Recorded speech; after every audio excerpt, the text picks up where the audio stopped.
कि पूरा करी हमारो सपनावा माई, हाथ जोड़ी मांगेले मंगनावा ये माई। सो हेलो दोस्तों, कैसे हैं? Welcome back to my YouTube channel Bihar board dream. So दोस्तों लोग हम लोग बढ़ते हैं तो क्या कर आपका पहला क्वेश्चन देखिए, धातु कर्म क्या है, इसके विभिन्न चरणों को लिखिए। ये आपका 2011 में पूछा था फ्रेंड, ठीक है ना। धातु कर्म क्या है, इसके विभिन्न चरणों क्या है, देखिए कह रहा है कि जो धातु कर्म होता है उसको निष्कासन करते हैं तो शुद्धिकरण करने का कौन कौन सा चरण है, कौन कौन सा तरीका है, उसके बारे में पूछ रहा है, ठीक है ना। देखिए पहला क्या करा है, धातु कर्म अयस्कों से धातुओं के निष्कासन और उपयोग में लाने के पूर्व उनको शुद्धिकरण की प्रक्रिया को धातु कर्म कहते हैं। यानी कि जो धातु होता है उनको अयस्क के निष्कासन करने के बाद उपयोग में लाने से पहले उसको क्या किया जाता है, शुद्धिकरण किया जाता है, यानी शुद्ध किया जाता है, ठीक है ना। उसी को क्या बोलते हैं, धातु कर्म कहते हैं, ठीक है ना।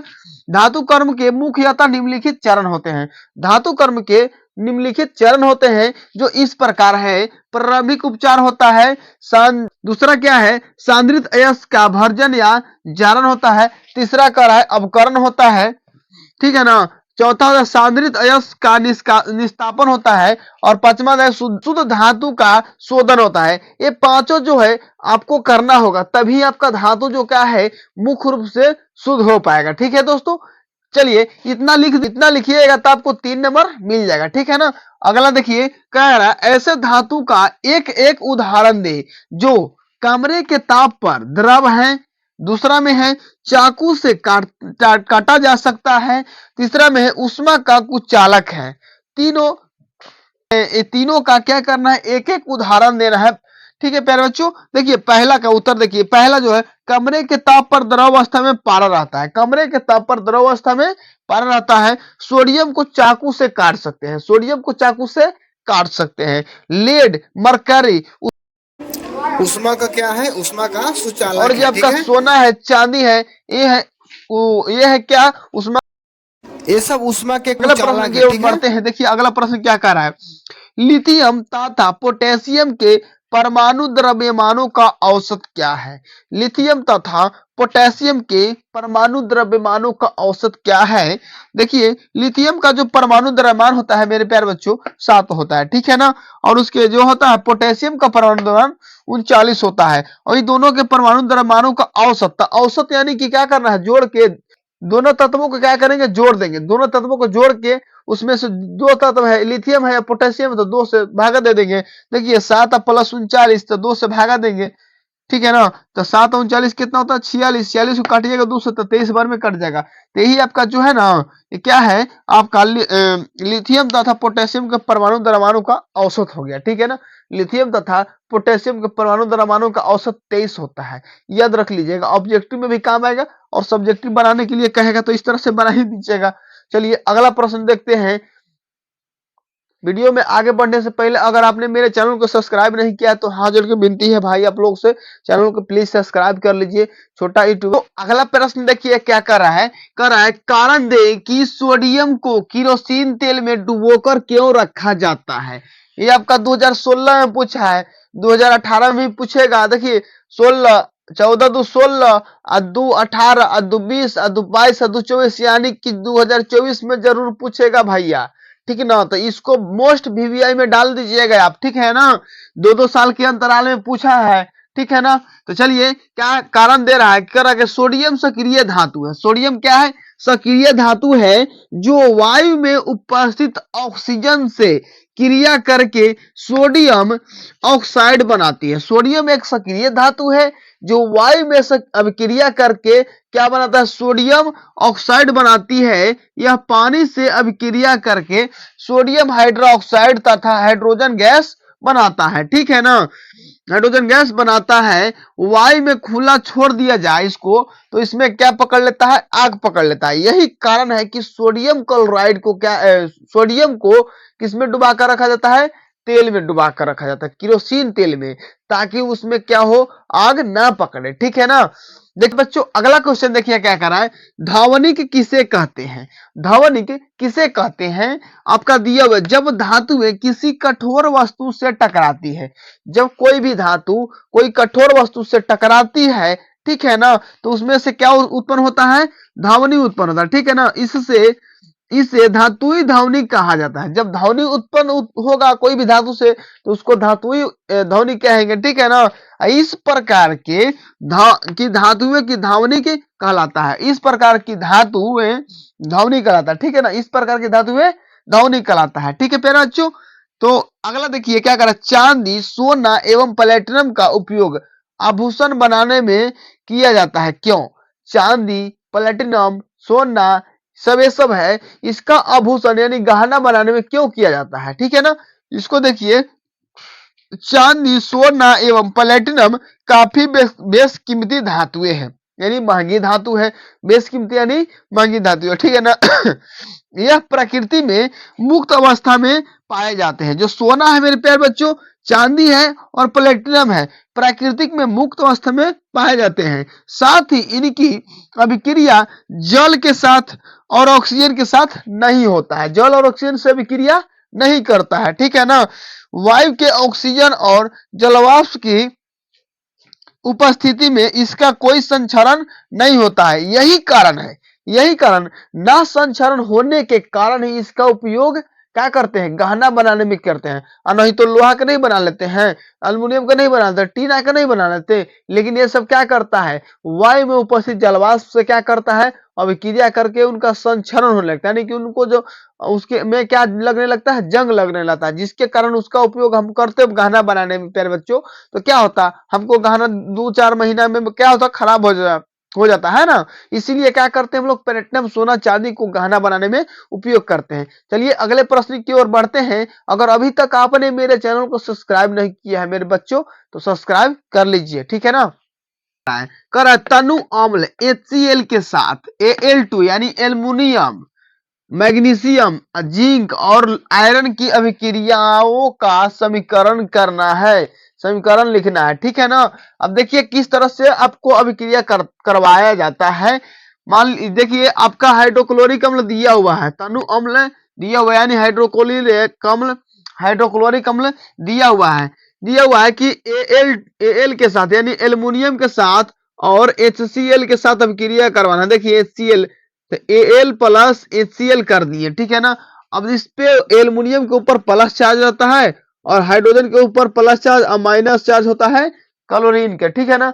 अब जो प्लस चार्ज है एल्युमिनियम वाला किस पर से अभिक्रिया करेगा, माइनस वाला से, यानी कि आपका हो जाएगा AlCl, क्या हो जाएगा, AlCl3 हो जाएगा, ठीक है ना। अब क्या होगा, AlCl3 बचा आपका हाइड्रोजन। तो जब अम्ल को जब एल्युमिनियम को हाइड्रोक्लोरिक अम्ल के साथ अभिक्रिया कराते हैं तो इसमें हाइड्रोजन गैस मुक्त होता है, यानी कि हाइड्रोजन गैस यहाँ पर ही आपका मुक्त हो गया, ठीक है ना। अब इसको संतुलित करने का तरीका देखिए, संतुलित दोनों तरफ देखना है कि तत्व को जो परमाणु संख्या समान होता है कि नहीं होता है, दोनों तरफ तत्व के परमाणु संख्या समान होना चाहिए। इस तरफ आपका कितने से हम गुना कर दिए, पहले ही हम समीकरण को पहले ही संतुलित कर लिए ताकि वीडियो लॉन्ग ना हो, ठीक है ना। इसको क्या किए, 6 से इस तरफ गुना कर दिए, इस तरफ 2 से, ठीक है ना। हमको हाइड्रोजन 6 को इधर भी हो गया, इधर भी हाइड्रोजन 6 को हो गया, ठीक है ना।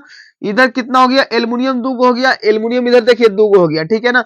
द्वितीय 6 को क्लोरीन हो गया, इधर 6 को क्लोरीन हो गया, ठीक है ना। उम्मीद करते हैं आप लोगों को समझ में आ गया होगा। देखिए अगला देखिए, मैग्नीशियम को हाइड्रोक्लोरिक अम्ल के साथ करवाना था। तो मैग्नीशियम के ऊपर भी प्लस चार्ज रहता है और ये हाइड्रोजन के ऊपर भी प्लस और क्लोरीन के ऊपर भी माइनस चार्ज रहता है। तब मैग्नीशियम को अभिक्रिया किससे कराएंगे हम, क्लोरीन के साथ। तो MgCl हो जाएगा आपका, MgCl हो गया प्यारे बच्चों। और देखिए हाइड्रोजन है, जब हाइड्रोक्लोरिक अम्ल के साथ कोई अम्ल के साथ मैग्नीशियम को अभिक्रिया कराया जाता है तो हाइड्रोजन गैस मुक्त होता है। कौन सा गैस मुक्त होता है, हाइड्रोजन गैस मुक्त होता है। तो आपका यहाँ पर हाइड्रोजन गैस बाहर निकल गया, यानी यहाँ पर एरो का चिन्ह हो जाएगा, ठीक है ना, बाहर निकल रहा है, हाइड्रोजन गैस उत्पन्न हुआ। अब संतुलित कीजिएगा, देखिए इधर 2 से गुना किए यानी कि 2 का हाइड्रोजन यहाँ पर ही था, ठीक है ना। और मैग्नीशियम जो है 2 एगो है, यहाँ पर क्लोरीन 2 गो है। तो देखिए क्लोरीन में इधर 2 गो हो गया क्लोरीन और मैग्नीशियम आपका एगो है ही, ठीक है ना। अगला देखिए, जिंक को करवाना था किसको से, HCl यानी HCl के साथ। तो जिंक के ऊपर भी प्लस चार्ज रहता है और प्लस होता है हाइड्रोजन पर और माइनस होता है क्लोरीन पर, ठीक है ना। तो जिंक के साथ अभिक्रिया करवाए ना क्लोरीन के, तो करवाए तो ZnCl बना, ZnCl2 ठीक है ना, यह आपको जिंक क्लोराइड हो गया, ठीक है ना। अगला देखिए, अब हाइड्रोजन गैस तो मुक्त होवे करेगा, हाइड्रोजन गैस तो मुक्त होवे करेगा, होगा ना। अब देखिए उसको संतुलित करना है, बिना संतुलित कर ले आपका समीकरण सही नहीं होगा। तो इधर दो गो क्लोरीन था तो 2 से गुना किए तो हाइड्रोजन 2 गो हो गया, तो इधर 2 गो हाइड्रोजन है, ये है, इधर एगो जिंक है तो इधर एगो जिंक है, ठीक है। अगला देखिए क्या कर रहा है, एफी के साथ करवाना था, एफी के साथ, देखिए एफी के साथ करवाना था, तो 2 गो ये देखिए एफी और प्लस, देखिए एफी के ऊपर भी प्लस चार्ज रहेगा, ठीक है ना, हाइड्रोजन के ऊपर प्लस, क्लोरीन के ऊपर प्लस। अब इसको इसको से अभिक्रिया करवाएंगे तो FeCl2, अब इसको इसको से अभिक्रिया कराएंगे तो FeCl3 हो जाएगा, ठीक है ना। अब और हाइड्रोजन गैस मुक्त होगा, तो हाइड्रोजन गैस मुक्त यहाँ पर ही हुआ। और उसके बाद देखिए 6 गो हाइड्रोजन इधर किए, 3 दूनी 6 गो हाइड्रोजन हो गया, और देखिए तृतीय 6 गो क्लोरीन, 6 गो क्लोरीन, ये फिर जो तो है के गो है, 2 गो इधर है, ये फिर इधर भी 2 गो है। तो उम्मीद करते होंगे आपको समझ में आया होगा। अगर समझ में नहीं आएगा तो वीडियो को रोक रोक के पीछे करके देख लीजिएगा, क्योंकि हम वीडियो को ज्यादा लंबा न होने के चलते इसको क्या किए, वो पहले ही से बना कर रखे हुए थे और संतुलित कर कर रखे हुए थे, ठीक है प्यारे बच्चों।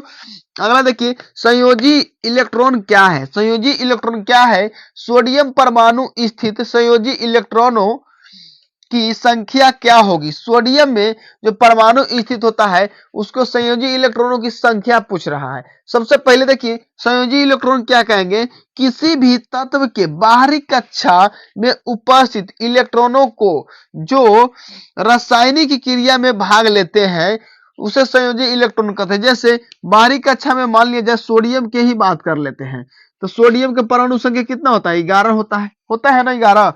अब देखिए पहला कक्षा में 2 गो इलेक्ट्रॉन होता है, उसके बाद के गो इलेक्ट्रॉन रहता है, 8 गो, है ना 8 गो। तो देखिए 2 और 8 10 हो गया, 10 हो गया तो बचा कितना, एगो बच्चा, तो एगो बच्चा आपका, एगो बच्चा इसमें, ठीक है ना, लास्ट वाला में, यानी कि तीसरा में भी 8 होता है, 8 होता है, तो आपका बचा एगो, तो यही जो है एगो बच्चा यही रासायनिक अभिक्रिया में क्या लेगा, भाग लेगा, ठीक है ना। तो रासायनिक अभिक्रिया में भाग लेगा, ठीक है ना, यही एक जो है, ठीक है। तो वही करा कि किसी भी तत्व के बाहरी कक्षा में उपस्थित इलेक्ट्रॉन जो रासायनिक क्रिया में भाग लेते हैं, आपके जो एक बचा हुआ ही ना रासायनिक क्रिया में भाग लेगा, चलिए संयोजी इलेक्ट्रॉन कहा जाता है, उसको क्या बोलेंगे, संयोजी इलेक्ट्रॉन, यानी कि दूसरा को रिएक्शन करेगा, काहे के लिए, अपना अष्टक के पूरा करने के लिए, कोठी भरने के लिए, यानी कि इसको 7 गो की जरूरत है तो 7 गो दूसरा को इसे लेगा, ठीक है ना। वही कह रहा है, देखिए इसी इलेक्ट्रॉन की संख्या उस तत्व की संयोजकता होती है, इसी इलेक्ट्रॉन की संख्या दूसरे तत्व की क्या होती है, संयोजकता होती है, ठीक है ना, संयोजकता होती है। सोडियम के परमाणु संख्या 11 होता है, यह भी बताएं कि सोडियम के परमाणु संख्या 11 होता है और इसका इलेक्ट्रॉनिक विन्यास होता है 281। तो देखिए इसकी इलेक्ट्रॉनिक विन्यास 281 है। इसके इसके 72 कोष में एक इलेक्ट्रॉन है, इसके 72 कोष में कितने इलेक्ट्रॉन है प्यारे बच्चों, एक इलेक्ट्रॉन है, ठीक है ना। अतः इसकी संयोजकता 1 होगी, इसकी संयोजकता कितना होगी प्यारे बच्चों, 1। क्यों, क्योंकि इसके 72 कक्षा में एक ही इलेक्ट्रॉन है ना। तो उम्मीद करते हैं आप लोगों को वीडियो पसंद आया होगा, वीडियो अच्छा लगा होगा। अगर अभी तक आपने मेरे चैनल को सब्सक्राइब नहीं किया है तो प्लीज आपसे हाथ जोड़ के विनती है, रिक्वेस्ट है कि चैनल को सब्सक्राइब कर लीजिए, ठीक है प्यारे बच्चों। मिलते हैं दूसरे वीडियो में, जय हिंद।